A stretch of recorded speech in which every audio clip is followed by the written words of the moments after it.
ওয়ালাইকুম রহমতুল্লাহ। নবম শ্রেণীর প্রিয় শিক্ষার্থীরা কেমন আছো? সবাই আশা করি অনেক ভালো আছো। তো আজকে হচ্ছে তোমাদের বাংলা বইয়ের হচ্ছে 119 নম্বর পেজে যে ছকটা দেওয়া আছে 6.1.2 কবিতার কাঠামো বুঝি, ঠিক আছে? তো পল্লিমা যখন কবিতাটি তোমরা পড়েছো, তো এই কবিতার মধ্যে আমাদেরকে কি বলা আছে যে পল্লিমা কবিতাটি পড়ার পর নিচের ছকটি পূরণ করো। তো তোমাদেরকে আগে পল্লিমা কবিতাটি পড়ে নিতে হবে, দেন হচ্ছে তোমাকে ছকটি পূরণ করতে হবে।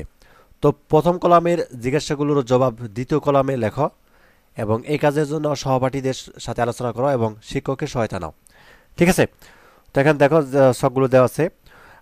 অনুপ্রাসের উদাহরণ এবং উপমার উদাহরণ দিতে হবে। এখানে হচ্ছে জবাব, এখানে জিজ্ঞাসা এবং লয়ের প্রকৃতি, ছন্দের ধরন, ঠিক আছে? তো তোমাদেরকে যেটা করতে হবে, কবিতাটি আগে ভালোভাবে পড়ে নিতে হবে, তা নাহলে কিন্তু কিছুই বুঝতে পারবে না।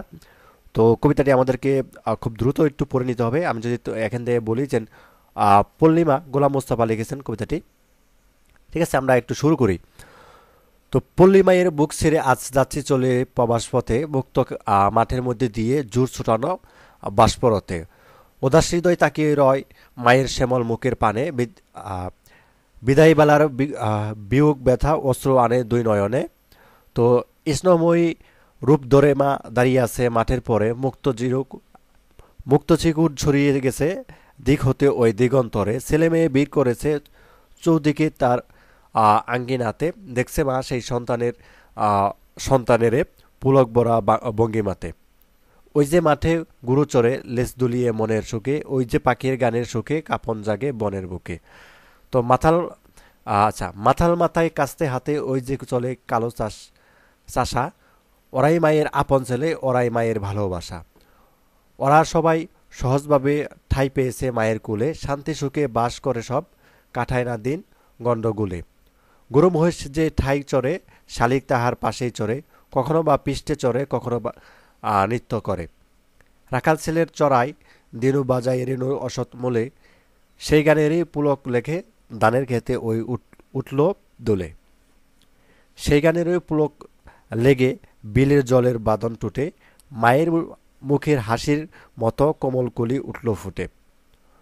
দুপুরবেলা ক্লান্ত হয়ে রৌদ্র তাপে কৃষক মায়া বসলো এসে গাছের ছায়ায়, বঞ্জিরাজে তার স্নিগ্ধ ছায়া। মাথার উপর গণ নিবিড় কুচি কুচি ওই যে পাতা, ওই যে মার আপন হাতে তৈরি করা মাঠের ছাতা। গাম ভেজা তার ক্লান্ত দেহে শীতল সমীর যেমনি চাওয়া, পাঠিয়ে দিল অমনি মা তার স্নিগ্ধ শীতল আচল হাওয়া। কালো দিঘির কাজল জলে মিটল তার তৃষ্ণ জ্বালা, কোন সে আদি কাল হতে মা রেখেছে জলের জ্বালা। সবুজ ধানে মাঠ চেয়েছে কৃষক, তাহা দেখলে চেয়ে রঙিন আশার স্বপ্ন এলো নীল নয়নের আকাশ চেয়ে।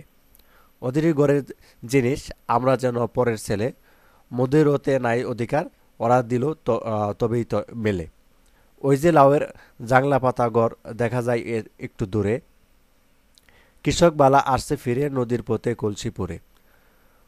ওই কুড়ে ঘর উহার মাঝে যে চির সুখ বিরাজ করে, নাইরে যে সুখ অট্টলিকায়, নাইরে যে সুখ রাজার ঘরে।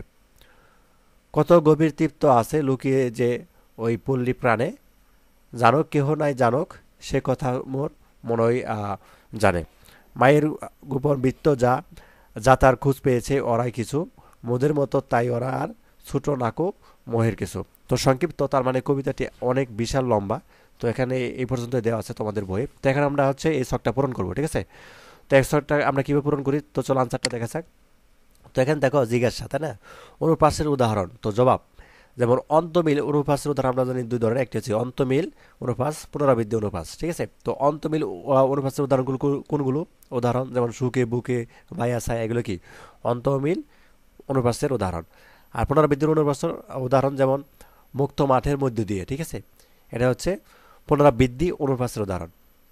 দেন হচ্ছে উপমার উদাহরণ আমরা দেখব। উপমার উদাহরণ যেমন মায়ের মুখে হাসির মতো কোমল কুলি উঠল ফুটে, এটা একটা আমাদের হচ্ছে যে পল্লীবা যে কবিতাটি আছে সেখান থেকে নেওয়া। তো এখানে কি বলা হয়েছে, এখানে পদ্মা ফুল ফুটাকে মূলত মায়ের হাসিকে তুলনা করা হয়েছে, ঠিক আছে? আর লয়ের প্রকৃতি, লয়ের প্রকৃতি মানে কি, কবিতাটি লয় দ্রুত, অর্থাৎ কবিতাটি খুব দ্রুত পড়তে হয় বা পড়েছি। যত দ্রুত পড়বে তত কিন্তু শুনতে ভালো শোনা যাবে, ঠিক আছে? আর ছন্দটা কীরকম ছিল, ছন্দের ধরনটা, কবিতাটির লেখা স্বরবৃদ্ধ ছন্দে, ঠিক আছে? স্বরবৃদ্ধ, আশা করি বুঝতে পারছো, স্বরবৃদ্ধ ছন্দে কবিতাটি লেখা। তো এই ছিল মূলত তোমাদের আজকের সেশন। তো ধন্যবাদ সবাইকে।